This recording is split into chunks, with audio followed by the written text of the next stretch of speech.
Hi everyone, this is Advanced Statistics for the Social Sciences.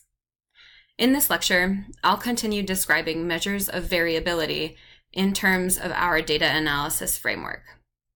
These slides correspond to material in Chapter 2 of your textbook. So far, we've been talking about aggregate error, and I showed you in the previous examples that this usually involves summing error values to get a single score. However, aggregate error, or total error, is not that useful to us. Aggregate error will just get bigger and bigger the more observations we have, because we just keep adding those values related to error.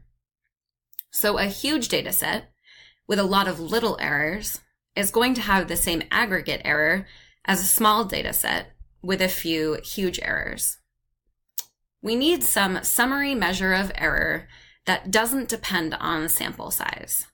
Your textbook refers to this as typical error, but you know it more commonly as measures of variability. Variability and error are analogous. There is a measure of typical error for each of the three types of aggregate error we've been talking about.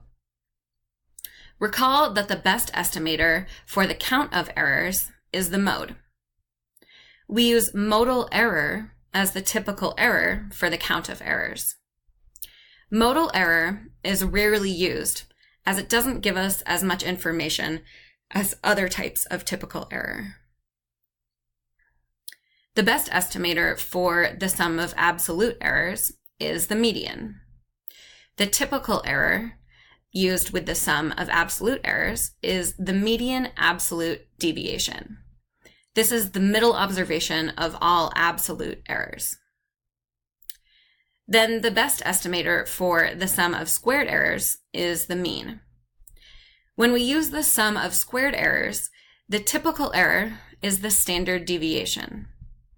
You should all be familiar with the standard deviation.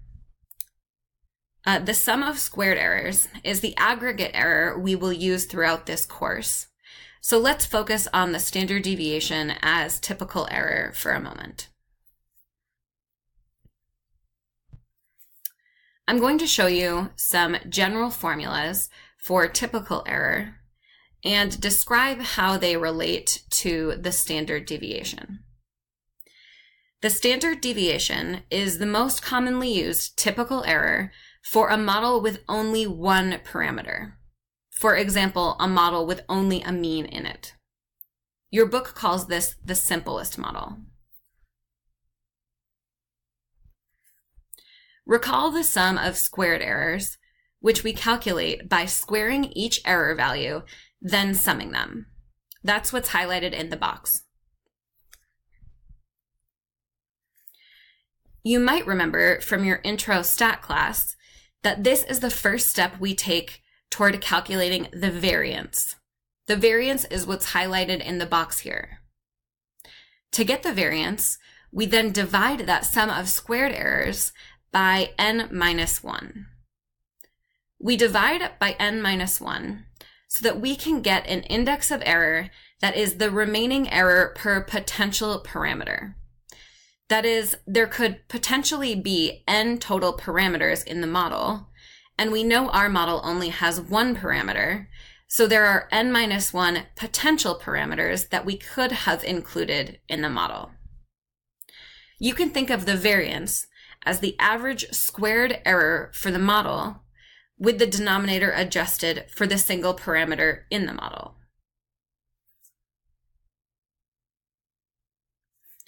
Then, because we'd like a measure of average error instead of average squared error, we calculate the standard deviation by taking the square root of the variance.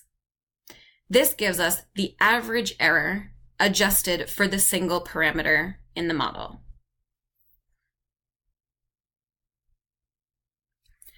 Finally, there is a related measure of typical error called the mean squared error. Most of the time, we will be looking at models that are more complex than the simple model and have multiple parameters. Remember that in models with more than one parameter, we have p total parameters that we would include in the model.